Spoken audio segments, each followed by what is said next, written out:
yeah, Secretary Vince Dizon and ED David. Maraming salamat po sa inyong dalawa. Maraming salamat po at pagka kami po ay naimbita na ulit, babalik po kami. Maraming salamat po. Maraming salamat po, Mr. Chair. Senator Rafi. Mr. Chair, itong mga nakaraang linggo lumabas sa mga nakakabahala ng mga kwento sa likod ng mga flood projects ng gobyerno. Ang pagkagahaman ng mga tao sa likod nito ay di ka panipaniwala. Suntok sa buwan, ika nga, patong-patong na kasinungalingan, panluloko at pagnanakaw sa bayan. Isang salita lang po ang pwede kong magamit dito, oportunista. Basta pwedeng pagkakitaan, gagawin ng lahat para may sakatuparan ng kanilang masamang balak. Mr. President, sa interview ni Mr. Curly Discaya kay Julius Babaw, sinabi niya na dati iniisip niyang pumasok sa simbahan at magpare. Sana para daw makatulong siya sa kanyang pamilya at kikitain niya sa mga donasyon. So, ibig sabihin, kukupit siya doon sa mga limos para ibigay sa kanyang pamilya. Yun po sabi niya. At sabi rin niya, siguro hindi rin talaga pinagkaloob ng Panginoon dahil hindi maganda ang kanyang intensyon. Buti na lang. Pero, napunta sa DPWH, sa simbahan, bare-bare. Dito sa DPWH, tambak-tambak na salapi. Now, bago sa aking question, bukod sa flood control projects, ghost projects na pinasok ninyo, na kung saan naloko yung gobyerno ng malaking pera, pati ba naman yung mga pinagyayabang nyo mga sasakyan, niloko nyo ng gobyerno dahil halos karamihan doon na smuggled, hindi ka nagbayad ng buwis. Pangatlo, sinabi mo dito noon na ayaw mo magbitaw sa yung negosyo kahit napalugi dahil naawa ka sa mga trabahador mo. May report sa DOLE na nang-api ka ng mga trabahador mo. 2 beses ka naloko. So ngayon, tanong ko ngayon, dito sa dokumento ng Bureau of Customs, lumilitaw na marami ka mga vehicle dito, luxury vehicles, na wala sa record ng Bureau of Customs na nagbayad ng buwis o naipasok man lang. You agree? Your Honor, binili po namin sa local dealer po yan dito sa Pilipinas. Wala po kaming intention manloko kasi hindi po kami ang nag-angkat niyan, kundi po yung dealer po na bumili. Hindi rin po namin alam kung nandaya sila dahil basta kami po ay inutang po namin sa kanila yung mga sasakyan na yan at may PDC din po kami na 2 years to pay po yung iba doon saka 1 year to pay po yung iba.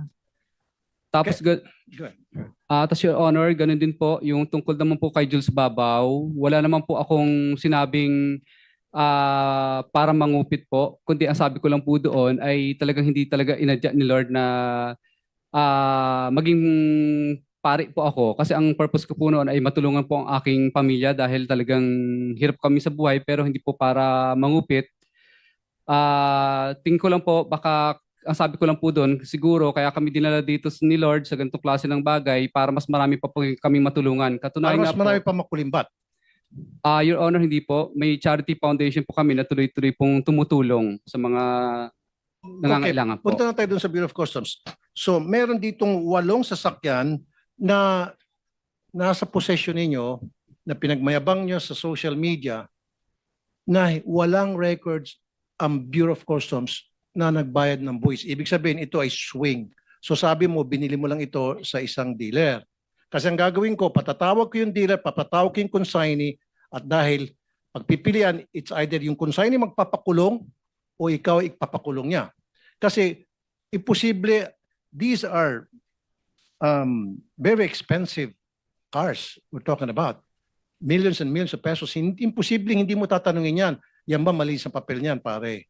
Yan ba nagbayad ng tax sa Bureau of Customs? Especially the fact na recently, ako ang nag-expose nun tungkol doon sa 2 kotse na Bugatti, yung mga hot cars na Bugatti na nakumpiska ng Bureau of Customs dahil hindi nagbayad ng buwis.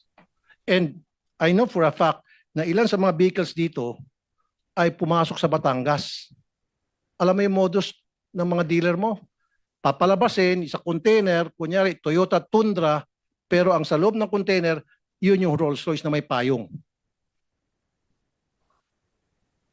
Your Honor, wala po kaming idea. In good faith po naming binili po yung sasakyan at katunayan, inutang pa po nga namin sa kanila po.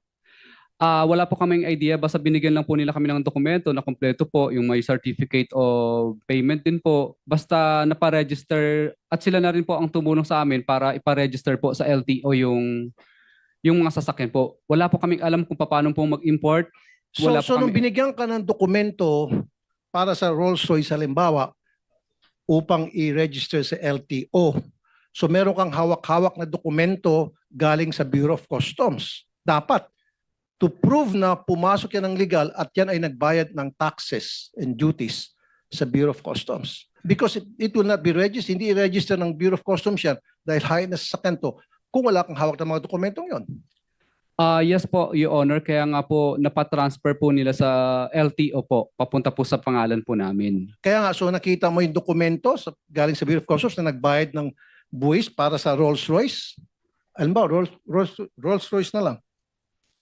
Your Honor, yun po ang sabi po ng tao ko po sa akin. Kaya po na-transfer po sa pangalan namin dahil kumpleto daw po yung dokumento. Hindi yung sabi ng tao mo. Dapat nakita ng dalawang mata mo dahil sabi mo ikaw nag-register, di ba? At saka patak lang sa LTO, dapat tayo mismo, tayo may-ari ng sakyan, ang dapat nagpa-register. Kung hindi, pati LTO tatamaan dito. Dahil bawal yun. Iutusan mo yung ibang tao mag-register on your behalf para sa isang high-end sakyan. Ibig sabihin, gumamit ka ng fixer. So may tama ka na naman. Hindi po, Your Honor. Yung mga staff po namin na inutusan ko po sa logistic, sila po ang tumulong At po. alam mo, para- bawal yun. Magpa-register ka ng sasakyan at pipirma, meron kang dapat pirma doon sa registration. Alam mo, bawal yun. Hindi ka dapat pwedeng gumamit ng ibang tao. Dapat ikaw mismo ang pupunta sa LTO, present yourself personally para pakita na talagang ikaw yon. Tama? Yes po, Your Honor. Bali, ganun nga po ang nangyari. Oh, so ibig sabihin sinungaling ka. Anyway, ganito lang Mr. Chair. Your Honor, hindi po. Talagang ako po yung yung nangyari po ay talagang yung dokumento po, talagang tama po yung prosesong ginawa po namin sa LTO.